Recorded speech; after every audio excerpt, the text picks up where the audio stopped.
Hi hello నమస్తే welcome to Vishwas TV. మే శ్రీనివాస్. హర్యానా రాష్ట్రంలోని తాను అందంగా ఉన్నదని, తనకంటే అందంగా ఉండకూడదని నలుగురు పిల్లల్ని అతి కిరాతకంగా చంపేసింది ఓ మహిళ. పూనం అనే మహిళ ఒక పక్క బాజింత్రులు మోగుతూ ఉంటే మరో పక్క హత్యలు కానిచ్చేసింది.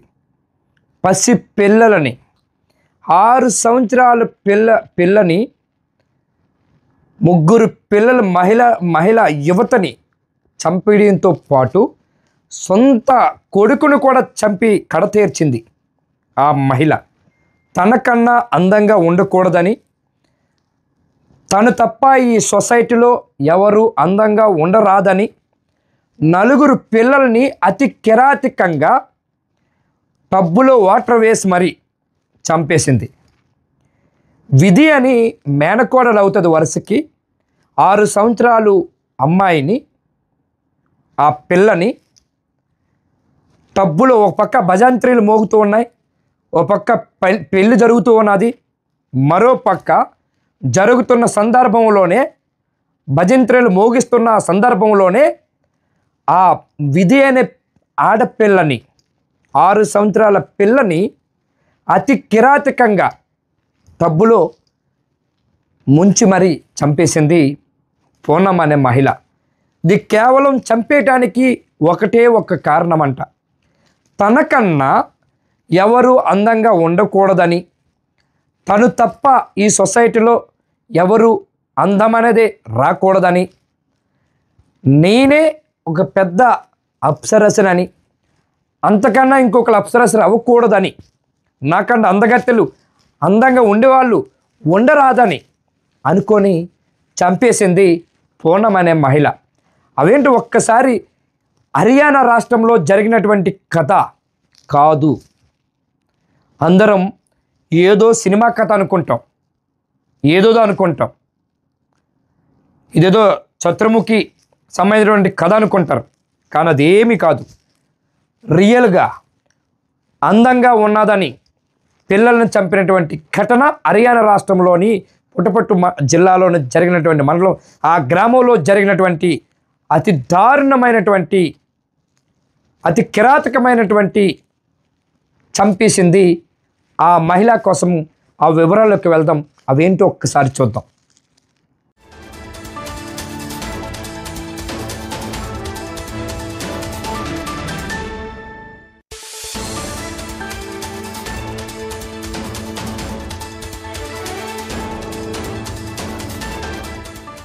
బహుశా కథల్లో కూడా ఇలాంటి రాక్షసుల గురించి విని ఉండవేమో.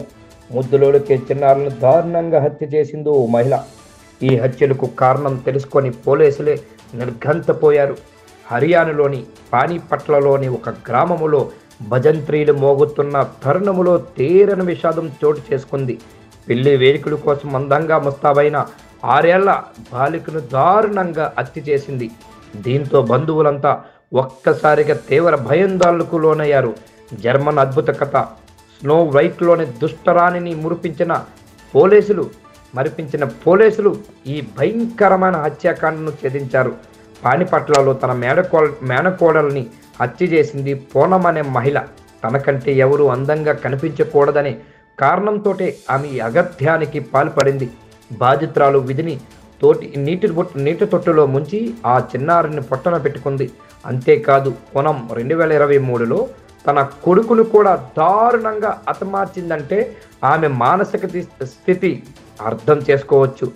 ఆ సోనిపట్కు చెందిన విధి తన కుటుంబంతో కలిసి పానీపట్లోని ఇస్రానా ప్రాంతంలోని నౌల్తా గ్రామానికి బంధువుల వివాహానికి హాజరైంది. ఆమెతో పాటు ఆమె తాత పాల్ సింగ్, అమ్మమ్మ ఓవంతి, తండ్రి సందీప్, తల్లి 10 నెలల తమ్ముడు వచ్చారంట. పెళ్లిలో సీతకొక చిలకలా ముస్తాబై ఆనందంగా తిరుగుతున్న విధిపై పూనం కన్ను పడింది. రాక్షసులా మారిపోయింది. అకస్మాత్తుగా విధి అదృశ్యమైంది. విధి కనిపించకపోవడంతో ఆందోళన చెందిన తండ్రి, కుటుంబం ఆమె కోసం వెతకడం ప్రారంభించారు. దాదాపు గంట తర్వాత విధి అమ్మమ్మ ఓవంతి వారి బంధువుల ఇంటి మొదటి అంతస్తులోని స్టోర్ రూమ్కి వెళ్ళింది.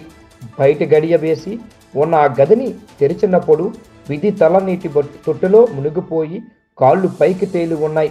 హుటాహుటిన చిన్నారిని ఎన్సీ మెడికల్ కాలేజీకి తరలించారు. కానీ వైద్యులు ఆమె అప్పుడే చనిపోయిందని ప్రకటించారు.